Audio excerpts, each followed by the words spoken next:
ക്രിസ്മസിൻ്റെ അന്ന് രാവിലെ ഏറ്റപ്പം മുതൽ പിള്ളേർ വേളായിരുന്നു. വാ വാ ഗിഫ്റ്റ് തുറക്കാൻ പോകാമെന്നും പറഞ്ഞു. അങ്ങനെ ഞങ്ങൾ രാവിലെ റെഡിയായി താവോട്ടിറങ്ങി ചെന്ന് അവർ പല്ല് തേപ്പ് കഴിഞ്ഞപ്പോൾ തന്നെ നേരെ ഗിഫ്റ്റിൻ്റെ അങ്ങോട്ടാണ് ചെന്നത്.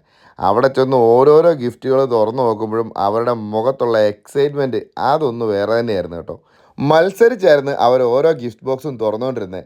എന്തായാലും ക്രിസ്മസിൻ്റെ അന്ന് രാവിലെ ദിവസം പിള്ളേർ ഭയങ്കര ഹാപ്പിയാണ്. അവരാഗ്രഹിച്ചതും ആഗ്രഹിക്കാത്തതുമായിട്ടുള്ള ഒരുപാട് ഗിഫ്റ്റുകൾ അന്നത്തെ ദിവസം രാവിലെ അവർക്ക് കിട്ടിയിട്ടുണ്ട്. പിന്നെ അവർക്കൊത്തിരി ഇഷ്ടമുള്ള 2 സാധനങ്ങൾ അവരറിയാതെ തന്നെ ഞങ്ങൾ രാത്രി പൊതിഞ്ഞു വെച്ചിട്ടുണ്ടായിരുന്നു.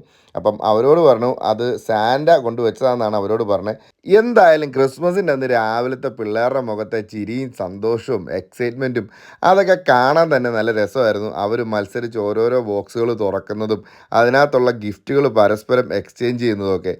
വർഷത്തിൽ ഒന്ന് കിട്ടുന്ന ഈ ഗിഫ്റ്റ് പരിപാടി എല്ലാ മാസവും കിട്ടണം എന്നാണ് പിള്ളേർ രണ്ടുപേരും പറയുന്നത് കേട്ടോ.